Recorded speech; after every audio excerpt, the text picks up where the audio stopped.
ছাত্র ঐক্য পরিষদ ঢাকা কলেজ শাখার আয়োজনে 11 জুলাই শুক্রবার বেলা 11টায় ঢাকা কলেজ সেমিনার হলে রক্তাক্ত জুলাই মহান জুলাই বিপ্লব 2025-এর বীর শহীদদের স্মরণে আলোচনা সভা ও দোয়া অনুষ্ঠান অনুষ্ঠিত হয়। অনুষ্ঠানে ঢাকা কলেজের অধ্যক্ষ আলমগীর হোসেনের সভাপতিত্বে প্রধান অতিথি হিসেবে উপস্থিত ছিলেন বাংলাদেশ বাউইয়ের উপাচার্য অধ্যাপক সাইদ ফেরদৌস পিএইচডি।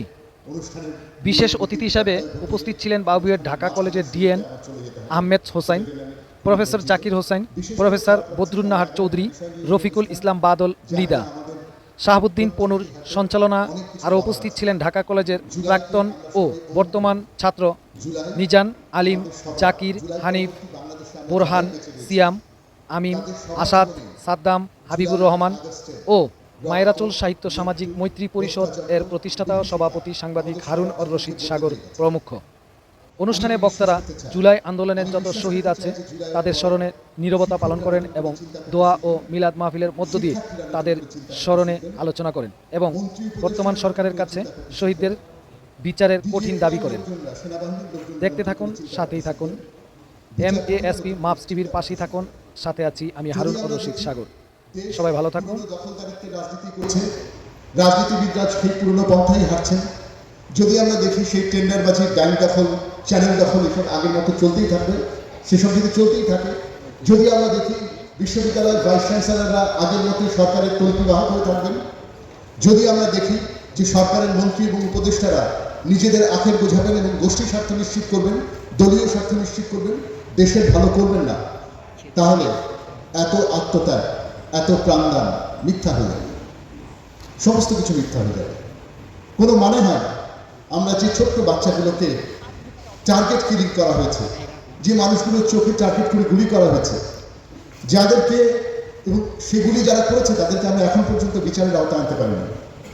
আহত এবং নিহতদের সুচিকিৎসা থেকে শুরু করে পুনর্বাসন, সেটার যথাযথ ব্যবস্থা বাংলাদেশে হয় না। আমরা রাজনীতিবিদদের উপর দোষ দিই, কিন্তু এই মুহূর্তে কোনো রাজনৈতিক সরকার ছিল না, অথচ এখনও আমরা আহত এবং নিহতদের একটা ঠিকঠাক মতো পুনর্বাসন করতে পারি না। আমরা যারা গুলি করেছিল তাদেরকে বিচারের আওতায় আনতে পারি না। দেশ থেকে পালিয়ে গেছে দাগি আসামিরা, একেবারে চিহ্নিত অপরাধীরা দেশ থেকে পালিয়ে গেছে। আরও অনেক বড় অপরাধীরা এই সমাজের পেটের মধ্যে পুনর্বাসিত হয়ে ঘুরে বেড়াচ্ছে নতুন করে। নতুন বন্দোবস্তের ভেতরে পুরনো বন্দোবস্তের মানুষজন শস্যের মধ্যে ভূত হয়ে বসে আছে। আমরা তাদেরকে হটাতে পারি না। যদি তা নাই পারি তাহলে জুলাইয়ের কি অর্থ? যদি কোনো পরিবর্তনই না হয়, যদি যে মানুষগুলো চলে গেলেন, যদি তার বিনিময়ে এই দেশের কণামাত্র ভাগ গুণগত পরিবর্তন না হয়, তাহলে এই আমরা কেউ কেউ নতুন নতুন গাড়িতে চড়ব, পদে বসেছি, সরকারি টাকায় ঘুরে বেড়াচ্ছি, কিন্তু দেশের মানুষের ভাগ্যের কোনো পরিবর্তন হচ্ছে না। আমি আপনাদের কাছে, তরুণদের কাছে আহ্বান রাখি, আপনারা নতুন করে ভাবতে শিখুন। আপনারাই যা আপনাদের পূর্বসূরীরা পারে নাই, সেই অসাধ্য সাধন। এ কথা সত্য যেটা শ্রদ্ধাভাজন সভাপতি তার বক্তৃতায় বললেন, যে জুলাইয়ের কৃতিত্ব সকলে, অবশ্যই সকলে।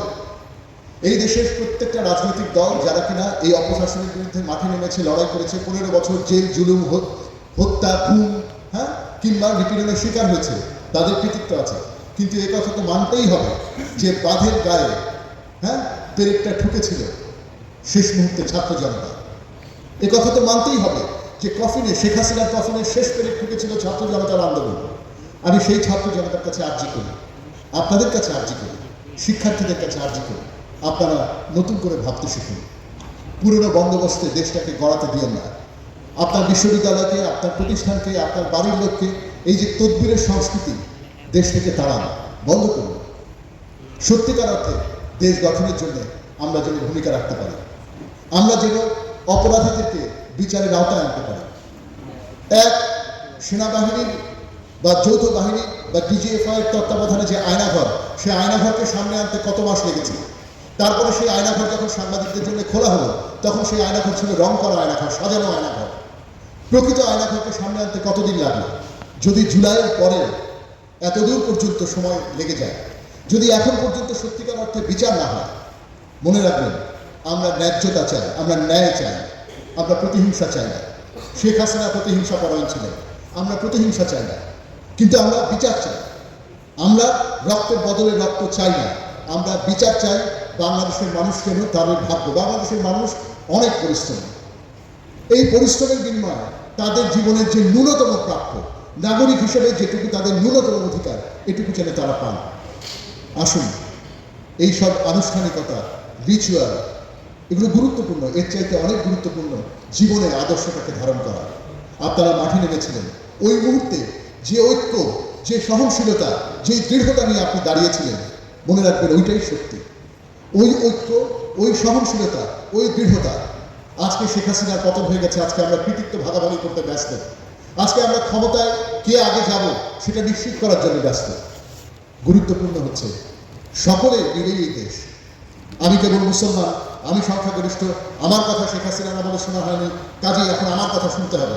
খুব ভালো, আপনি মনে রেখেন আপনার প্রতিবেশী অমুসলিমটার দায়িত্ব আপনার। এই দেশ যদি মুসলমানের হয়, এই দেশ একই রকম হবে একজন অমুসলিমের। এই দেশ যদি পুরুষের জন্য হয়, এই দেশ একই রকম হবে নারী। এই দেশ যদি বাঙালির জন্য হয়, এই দেশ একই রকম হবে আদিবাসী। আপনারা নিশ্চিত করবেন এটা যেন সকলের দেশ হয়, সকল মানুষের। আপনি যদি ক্ষমতায় থাকেন, আপনি যদি দায়িত্বে থাকেন, ক্ষমতাকে ক্ষমতা ভাবা ভুলে যান, এটা দায়িত্ব।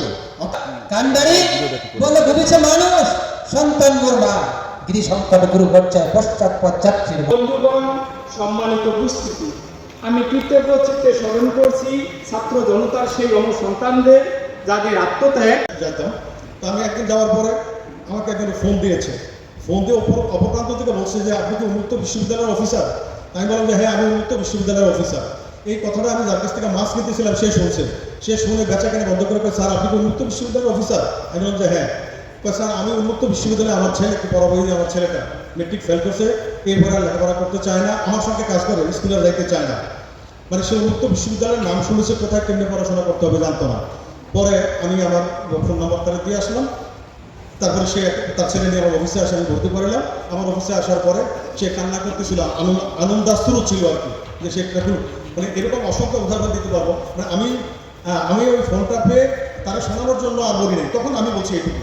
তো অনেক জায়গায় গেলে আমি আমার পরিচয় দিই। তো আমি আপনাদেরকে এই ইনফরমেশনটা দিতে চাচ্ছি আর কি, যে আপনারা আমাদের প্রমোশনাল কাজের সঙ্গী হবেন, সারথী হবেন, একটা ভালো কাজের অংশীদার হন। এগুলো সরকারি জায়গায় হিসাবে কাজ করতে থাকবে। আজকের এই দিবসকে, এই জুলাইকে ধারণ করে দেশের উন্নয়নে, দেশের গণতান্ত্রিক অগ্রযাত্রা আমরা সবাই অবস্থান করেছে, ঘরে ঘরে গিয়ে পুলিশ দিয়ে ধরে এনে, র্যাব দিয়ে ধরে এনে, আর্মি দিয়ে, বিজিএফআই দিয়ে ধরে এনে তাদেরকে হত্যা করেছে, গুম করেছে। দীর্ঘ 17-18 বছর এইভাবে নির্যাতন করতে করতে নিজের অবস্থান এমনভাবে শক্ত করেছে যে বাহিনী দিয়ে, তার ছাত্রীদের গুন্ডা বাহিনী দিয়ে, হেলমেট বাহিনী দিয়ে, ছোট ছোট ছাত্রপ্রিয় ছাত্র বাহিনীর আন্দোলনকে দমন করেছে। এমনকি কোটা আন্দোলনে তারা শুধু চাকরি চেয়েছিল, এটি অধিকার, চাকরি পাওয়া, এই অধিকারকে দুঃসাৎ করে দেওয়ার জন্য সে তার গুন্ডা বাহিনী নামিয়েছিল। তাদের মনে ছিল ছাত্র নির্যাতন সেই আন্দোলনে বিজয় লাভ করার জন্য। অসম্ভব ব্যাপার। বাংলাদেশের মানুষ চুপ করে বসে থাকার জন্য এদেশে বসবাস করছে না। এদেশের মানুষ দেশপ্রেমিক, স্বাধীনতা যুদ্ধে অংশগ্রহণ করে সবাই মিলে যখন স্বাধীন করেছে, সেই দিন স্বপ্ন দেখেছিল স্বাধীন দেশে, স্বাধীন ভূখণ্ডে আমরা বসবাস করবো স্বাধীনভাবে। হবে, টাকা বিচার শুরু করছেন না। এদেশে অবশ্যই অন্তর্ভুক্তিমূলক প্রক্রিয়া শুরু করতে হবে, কিন্তু তার মানে নয় যে ঐক্যভাবে পরিচয় দিয়ে দায় মুক্তি দিয়ে দেওয়া, কাউকে দায় মুক্তি দেওয়া যাবে না। সকলের বিচার চাইতে হবে, বিচার নিশ্চিত করতে হবে বাংলার মাটিতে, তারপরে অন্তর্ভুক্তিমূলক সমাপ্ত নিয়ে খালেদা জিয়া সরকার এই উন্মুক্ত বিশ্ববিদ্যালয় প্রতিষ্ঠা করেছিল। সেই সরকারের প্রতি কৃতজ্ঞতা জানাতেই হয়। আসলে প্রতি রাষ্ট্রে সবার জন্য আসলে প্রাতিষ্ঠানিক শিক্ষা খুব একটা তেমন প্রয়োজন নাই। একটা পর্যায়ে গিয়ে সবাইকে যার টেকনিক্যাল হ্যান্ডে গিয়ে এর পরে সেটা কি করবে, সে আবার তাকে যেতে হবে হয় মালয়েশিয়া না মিডল ইস্টে। তো সেক্ষেত্রে যদি ইন্টারমিডিয়েট পাস করে বা এসএসসি পাস করে চলে যায়, তার যদি ইচ্ছা থাকে, অদম্য ইচ্ছা থাকে শিক্ষা গ্রহণ করে, সেক্ষেত্রে লুকিয়ে থাকা আলোর সন্ধানে দুরন্ত অভিযানে এমএসপি টিভি।